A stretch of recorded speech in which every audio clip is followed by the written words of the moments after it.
We finally made it to Caravan Ribat. It's pretty lively here. So, just past this wall is the desert, huh? Oh, wow. Paimon remembers hearing people call this the Wall of Samiel. It's made to block sandstorms from the outside. Oh, if it's this tall, it's gotta be the divine work of Greater Lord Rukkhadevata, right? Enough gawking. Come on, follow me. Huh? Over here.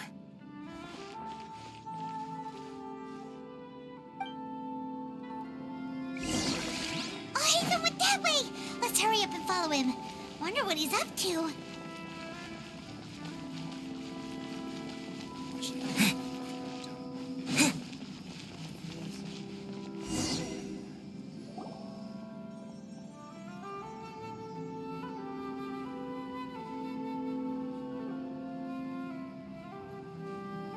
What the...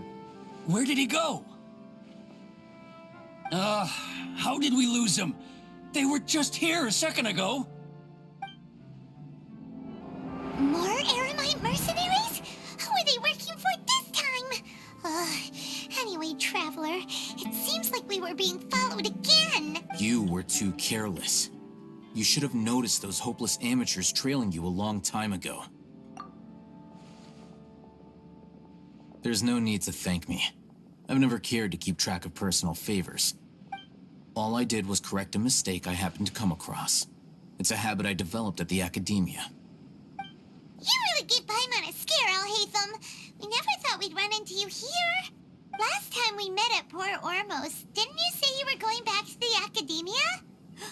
Wait, don't tell Paimon that you're here to take us back on their orders. Oh, so you've already landed yourselves on the academia's hit list. I can't say that I didn't expect it. However, had I wished to turn you over to the academia, don't you think you'd already be the Eremites' honored guests by now? Oh, right. You do have a point. I have no interest in running errands for that project. As a scholar, I've always belonged to the camp that promotes researcher autonomy. And these days, you're more fascinating than anything the sages can offer. Not quite. To tell you the truth, I'm still investigating the Divine Knowledge Capsule. Unfortunately, I've run into some difficulties. Everyone says the capsule originated in the desert and was eventually moved to Port Ormos. If I am to get to the bottom of this, I must understand how the capsule first came to be. Which brings me back to you and why you're so interesting. The leader of Ain al-Ahmar used the Divine Knowledge Capsule right in front of you, and upon seeing him, your expression became perplexed, and you were lost in thought for quite some time.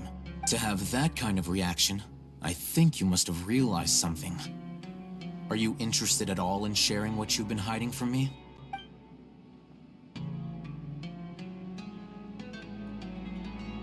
Alhaitham, you really have a ridiculous eye for detail. What kind of person even notices or remembers stuff like that? So that's your answer. Well, I do work for the academia after all. So considering that, it is indeed wise to keep your cards close to your chest. But that does prove you do have some undisclosed information about the Divine Knowledge Capsule. Am I right? No matter. Rather than simply learning the answers from you, I'd still prefer to investigate on my own. Speaking of, you two are also headed to the desert? That's right! We have the same plan as you! But we don't really have any concrete goals at the moment. Then I'd suggest starting with Aaru Village. It's the largest settlement in the desert, so it'll probably have more resources and intel than anywhere else. Well, would you like to head there together?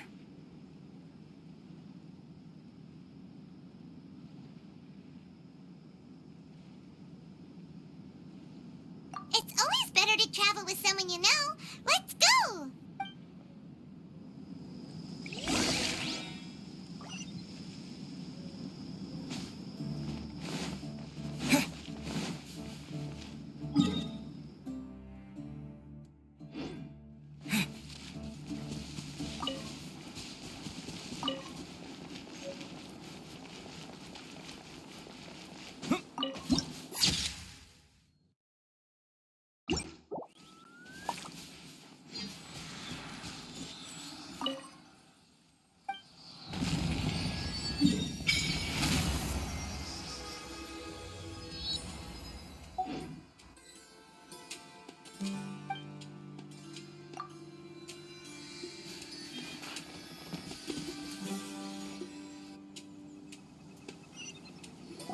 Before us lies Aaru Village, the safe haven of the desert folk.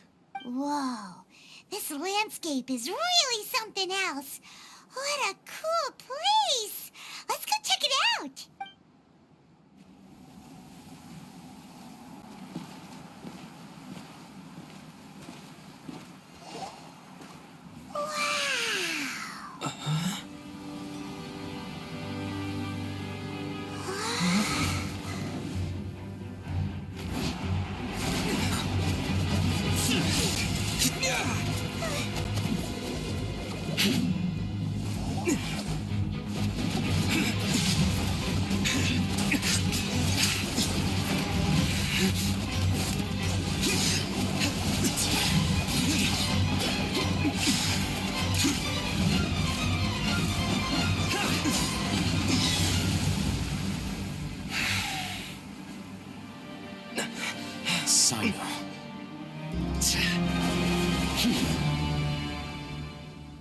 Unless my memory fails me, we have barely spoken 2 words to each other before now at the Academia. Would you care to enlighten me as to when and how I invited the General Mahamatra's wrath? Alhaitham, do not think you can escape my judgment just because you managed to escape my attack. Judgment? So that's how you'd characterize your actions here, is it? Or would elimination perhaps be a more accurate description? Had I used my full strength, not even this traveler would have been able to stop me. Though styled like an assassination, I sought only to ensure that my target would be unable to flee or resist. Standard practice for the Matra, as well you know. Seemed to me more like your own personal touch. Who is that, Alhaitham? Did you call him General Mahamatra? Yes. General Mahamatra Sino, head of all the Matra at the Academia. He's a formidable hunter, and the ultimate nightmare for any who have committed academic crimes. You seem to have placed a lot of trust in Alhaitham, to the point of blocking an attack for him. If I were you, I'd never choose to side with him. I wouldn't believe a single word that comes out of his mouth. I have been pursuing this scribe for a long time. I urge you, stand back and do not seek to defend him any longer. Otherwise, there will be consequences. Has Alhaitham done something wrong? Paimon doesn't think he's as bad as you've made him out to be. I won't waste my breath explaining things. Alhaitham, I saw it during our fight. Take it out. The divine knowledge capsule you're hiding on your person. Unless you want me to retrieve it for myself. Very perceptive of you. Nothing escapes a Matra's senses. Wait, the divine knowledge capsule? Didn't it fall into the Matra's hands in Port Ormos? No wonder you speak with such confidence, Sino. But I must admit, I'm very curious. What does this capsule mean to you? And why, as General Mahamatra of the Academia, are you all alone in the desert? As far as I'm aware, the other Matra have been speculating about your disappearance. Have you been given a mission that's, let's say, morally dubious? If I was the real target of your mission, what was stopping you from simply using your authority and resources to judge me within the walls of the Academia? I should have known you'd be difficult to deal with. You two? Ugh. What should we do, Traveler? Paimon feels like we can't trust either of them. Ahem. Well, look at you two, acting all tough and self-righteous over there. Wait, Dia? Great! Finally someone that we can trust! You gotta help us out here, otherwise these two are gonna start fighting again! Yeah, sure looks that way. 2 giants from the Academia duking it out once and for all. Not something you get to see every day, that's for sure. Listen, I know you academic types love to fill up your big brains with self-righteous morality and lord your empty rules and virtues over each other. But how dare you bring your petty disputes into the safe haven of Aaru Village? It seems like someone's gonna have to beat some sense into your thick skulls until you finally learn to respect these grounds.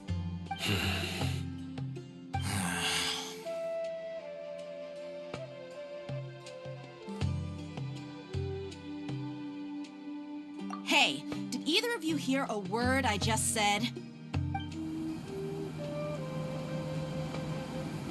Whoa, what's going on? The wind's so strong. Is this a sandstorm? Paimon's gonna get blown away. Another sandstorm? What's up with these recently? Hey! All of you, over here, quickly! We have to take cover! Someone's calling for us. Oh, this wind is too strong. Let's get over there. That sounded like Candace. Come on, you two. Jeez, are all of you academia folks such hard work? Move it! All right, stop yelling.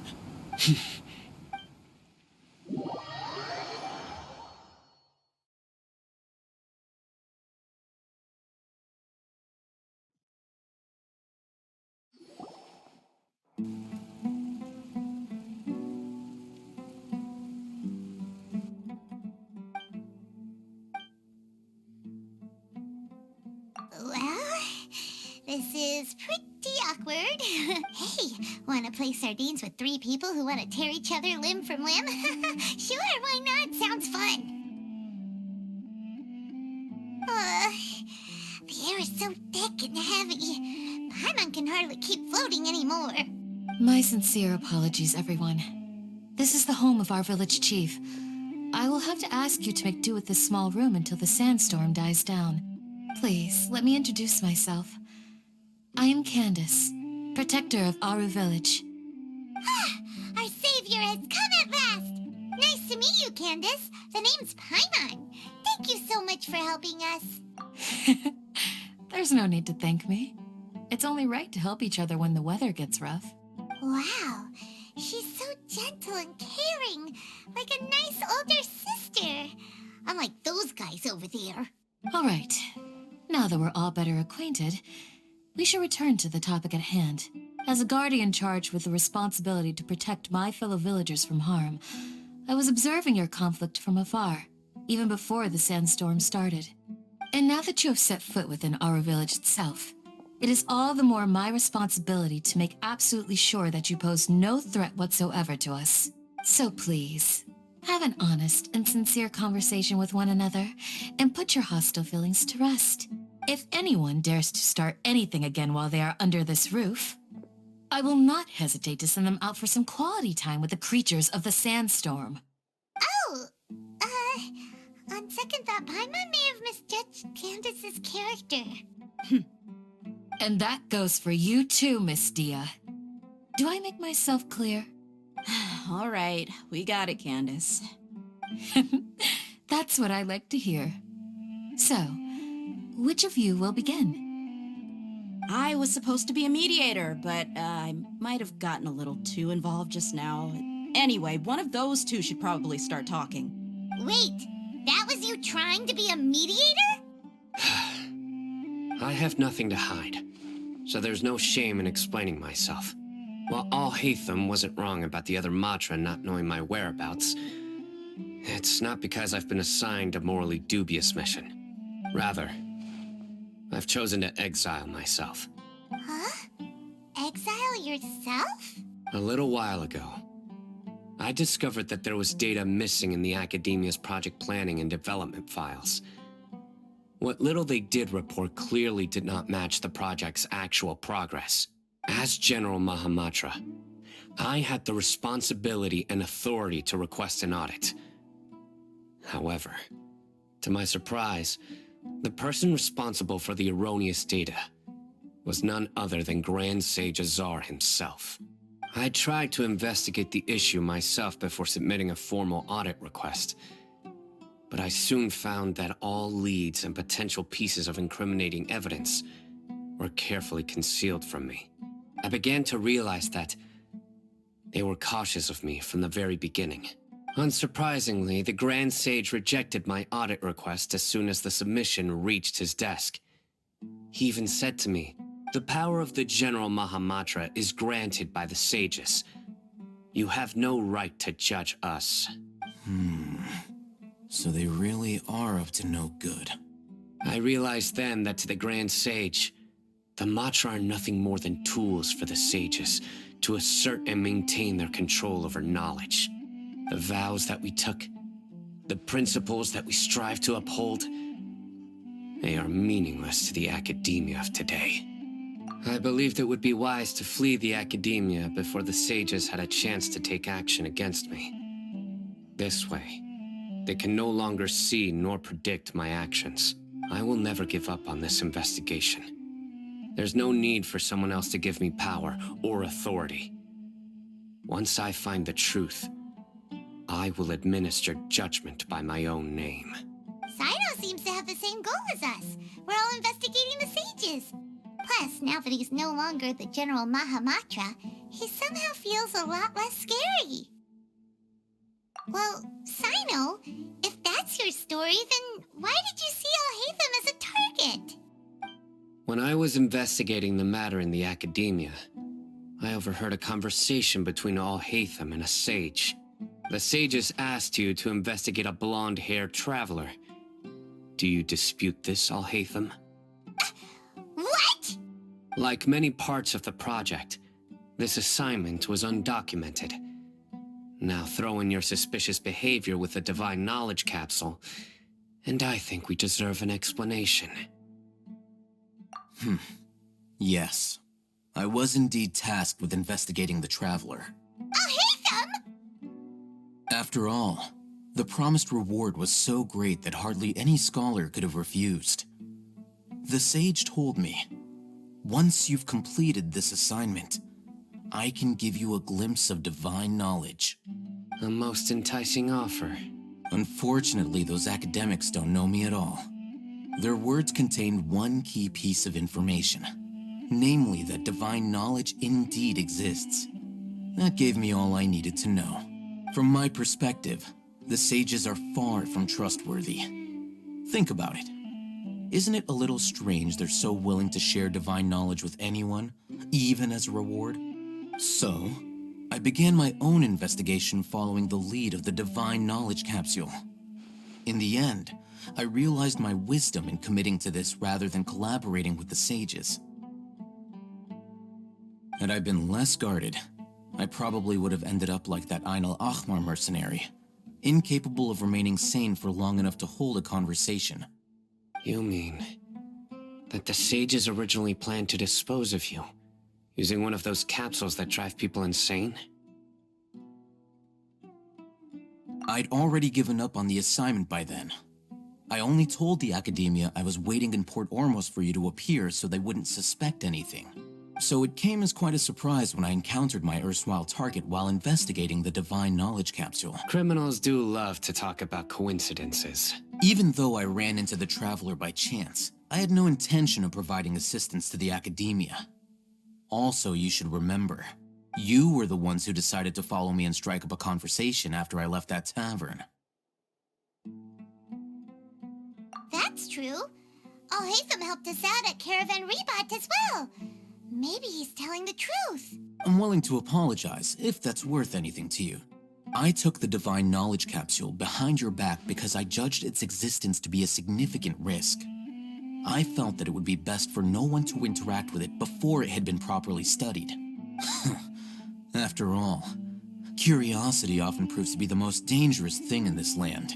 You should be well aware, Scribe Alhaitham, that curiosity can also lead you to danger and suspicion. Answer me this. Did the sages share any information about their project with you? Have I not made myself clear? You and I are both distrusted by the academia. Do you really think they would tell me anything? Fine. Although you haven't completely proven your innocence, I won't regard you as an enemy, for now. As you wish. Good. I'm glad to see you two clearing up your misunderstandings. And now you, Dia. I believe it's your turn. Oh, sorry. Whatever the boys were talking about must have been so boring that I spaced out. My situation is pretty straightforward. My employer, Dunyarzad of the Homayani family, is friends with the Traveler and is currently recovering from her illness at home. I had nothing going on, so I decided to return to Aaru Village for a visit. I was actually looking forward to a pretty exciting time getting back together with everyone here. But then I saw these two random guys in the middle of a pointless argument. It ticked me off, and things went downhill from there. Is that all? Well, I will admit that definitely sounds like your style. In that case, welcome back, dear. That's more like it. I missed you all so much, Candace. Whoa! What was that sound? No need to worry. Now that you're no longer at each other's throats, please make yourselves at home. I'll take a quick trip outside to clear out some of those creatures in the sandstorm. Creatures? In the sandstorm? Are you sure you don't want some backup? Fighting in a sandstorm is not for the faint-hearted. Anyone without extensive training in these conditions is at a disadvantage. You needn't worry. Yeah, just leave them to Candace. Don't worry, she's as tough as they come.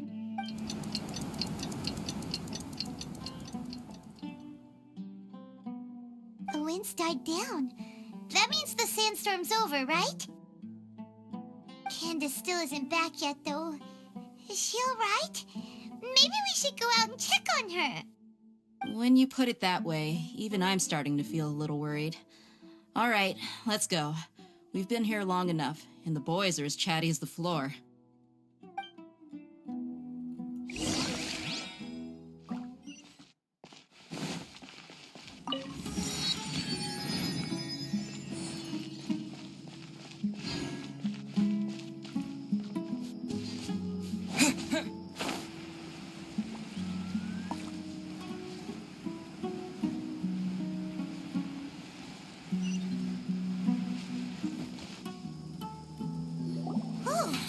Candace, you're still fighting?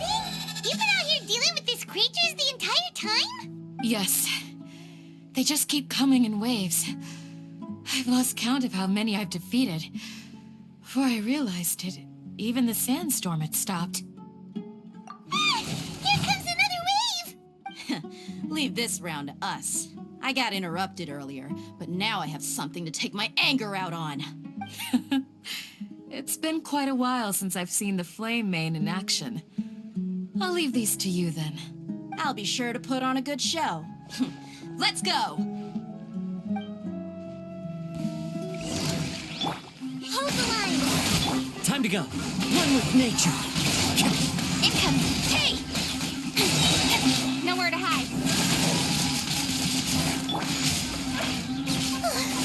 Here comes another wave! When are they ever gonna let up?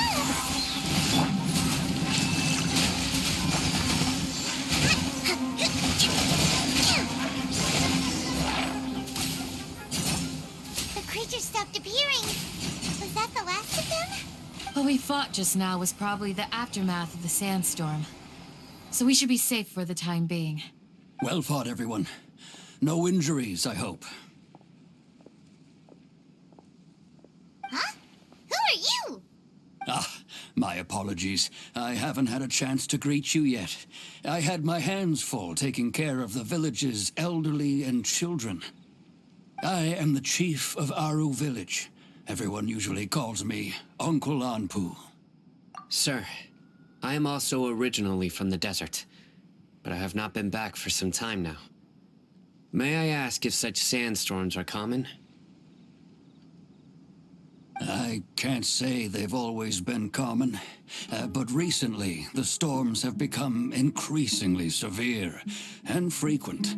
Besides sandstorms, we also occasionally get earthquakes. According to an investigator who stayed in the village a while ago, these unusual natural phenomena are related to the withering of Irminsul. Another effect of Irminsul's withering. So, Irminsul's withering causes withering zones in the forest, and sandstorms and earthquakes here in the desert? Everything in the natural world is inextricably connected to Irminsul. These regional symptoms can indeed be a reflection of Irminsul's present state. Everyone in Aaru Village needs to take good care of themselves. Speaking of which, why haven't I seen a single village keeper since I got here? Village keeper? Who are they? Village guards like Candace? Does your curiosity know no bounds? Village Keeper is how Aaru Village refers to mad scholars exiled here by the Academia. Most of them are scholars who lost their sanity after a period of training in the Avidia forest. The Academia believes that their crazed mutterings may have a negative effect on the psyches of other scholars. So, they're forcibly exiled to the desert. Though if you ask me, it's all a boatload of nonsense. Alas, that's exactly what we've been trying to investigate. One by one, the village keepers have been mysteriously disappearing without a trace. But no one in the village has ever seen them leave. If you're planning to stay around the village for the next few days, I'd appreciate it if you could keep an eye out for them. I've had encounters with those people in the past. I'll see what I can do to help. The Matra are the ones responsible for their exile. Now that you're no longer with them, are you trying to alleviate your guilt and atone for your past sins? I'm fascinated by how you think.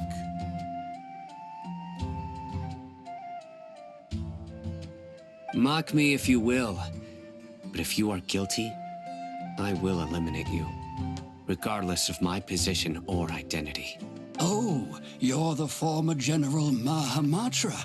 You must be an expert in these kinds of investigations. Thank you for your help. Is it because you're reminded of Hypatia? Oh, these poor scholars. First they lose their sanity, now this! We need to help get them back home, safe and sound. But, is it really a good idea to tag along with Sino? You seem like you really don't trust him. I'll be grateful for the assistance. No doubt you will do a better job than some of my former subordinates. Let's start by finding a spot to share what we know so far.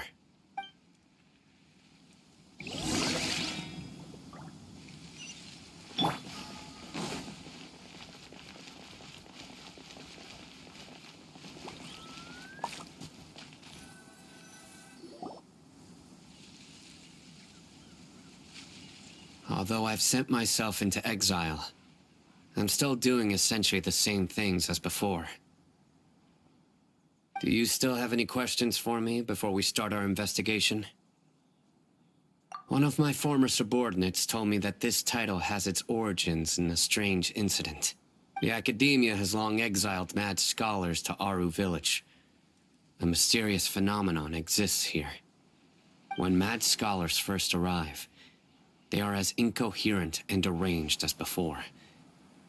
But after spending some time here, they invariably begin to calm down. Initially, the people of Aaru Village greatly resented having to take in the mad scholars. But a strange incident one night changed that. Aaru Village was struck by the strongest earthquake in living memory.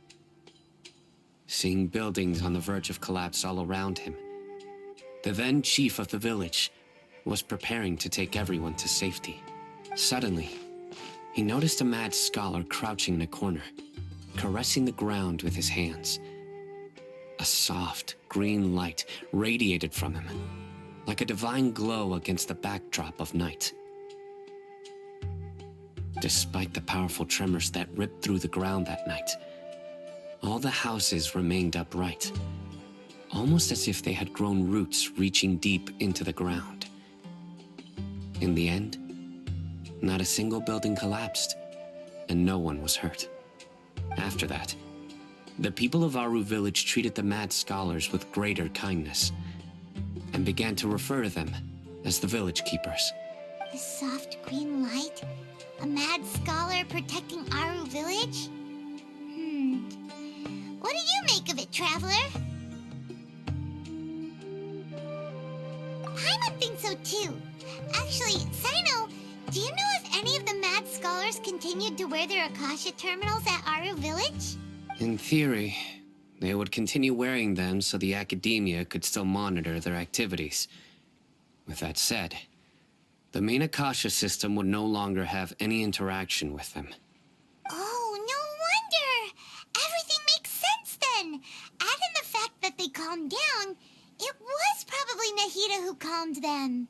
If you are able to draw a conclusion from this one story alone, then it appears you possess much more information than I do.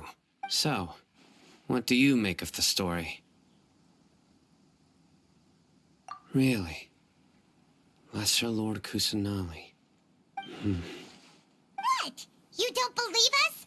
Lesser Lord Kusanali was definitely using the Akasha to give her power to the Mad Scholars!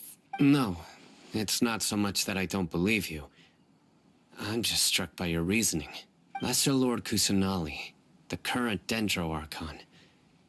Is she really active in Sumeru? The Academia has always placed far greater importance on the late Greater Lord Rukkhadevata. They've more or less ignored Lesser Lord Kusanali, and I've never had any reason to doubt their views. In addition, I've never heard any stories about Lesser Lord Kusanali and her deeds. To me, she might as well have been a god that never existed. No way! Nahida definitely exists! She's a... How should Paimon put it? She's a good Archon who's kind and wise, even if she says weird stuff sometimes. I've spent many years interrogating criminals, so I can easily tell when someone is lying. Good! Then you should know that we're telling the truth. That look in your eyes. I've never seen that from a liar. You two really must have met Lesser Lord Kusanali. How can this be? To think, our Archon has been amongst us this entire time. All right, now it's our turn to put our skills to good use for this investigation. But easier said than done, especially since we don't have any leads. Maybe we can start by knocking on some doors. Excuse me, are you here to help me find my grandpa? Huh? Who are you? By the sounds of it, a resident of this village. My name is Isak. You'll help me find my grandpa, right? Is your grandpa a mad scholar? Hey, don't say that. Grandpa is just Grandpa. Why do you have to call him that? It's not like he's a bad person or anything. The person you're referring to is not a local, yet you are. Why do you call him Grandpa? Grandpa is just Grandpa. He's my family. I heard everything you said to the village chief. Please, you gotta take me with you. I want to find my grandpa. I swear I'll help. I won't be a nuisance. Ah, so you're the one who was eavesdropping on us around the village chief's house. I was planning to go out and take care of whoever it was, but I had a vague feeling that they didn't harbor any ill intent. Whoa. Alhaitham wasn't kidding about Matra having sharp senses. Sino, he's just a kid. All he wants is to find his grandpa. Let's find a way to help him. Sorry. I was only listening in because I wanted to know where Grandpa went. Honest. If you don't believe me, you can ask Miss Candace. All right. But first, let's confirm the facts with Candace.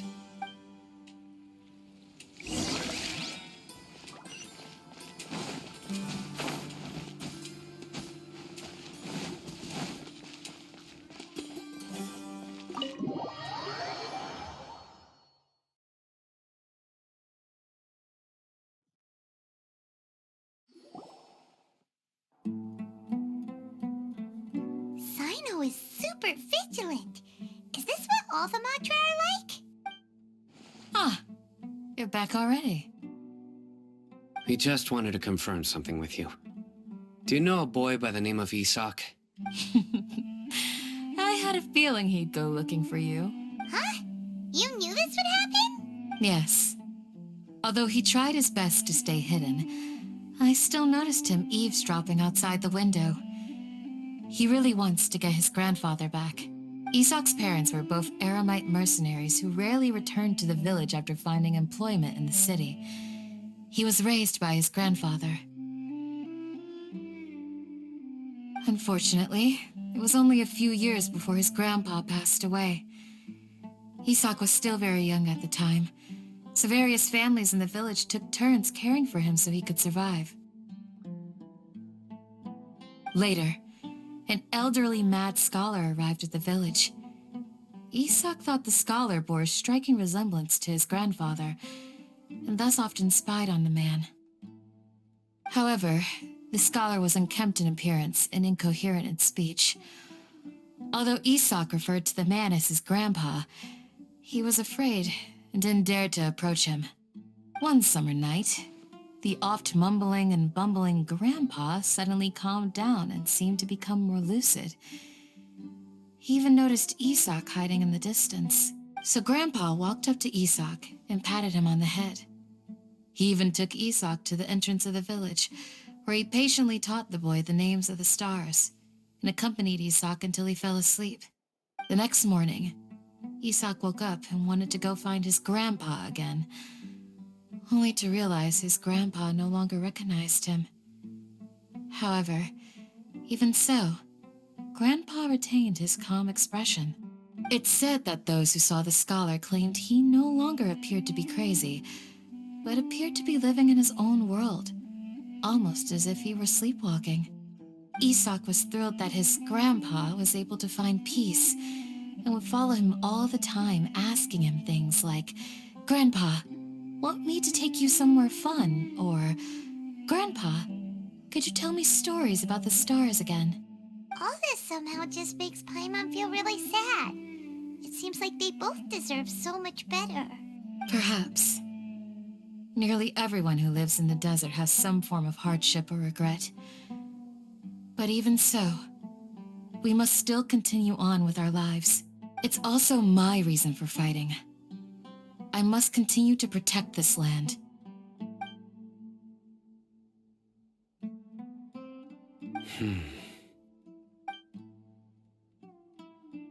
Maybe the people have always had a considerate god watching over them. Huh? What did you say, Sino? No, nothing. As long as Isak keeps his word and doesn't get in our way, we can take him along. Perhaps you are more compassionate than I gave you credit for. Please accept my thanks on Isak's behalf, Sino.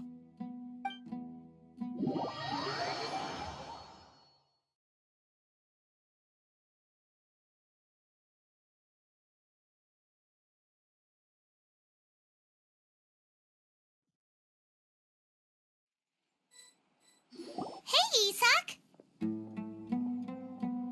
Oh, it's you guys! We've cleared everything up. Let's go find your grandpa. Really? Wow! Thank you so much!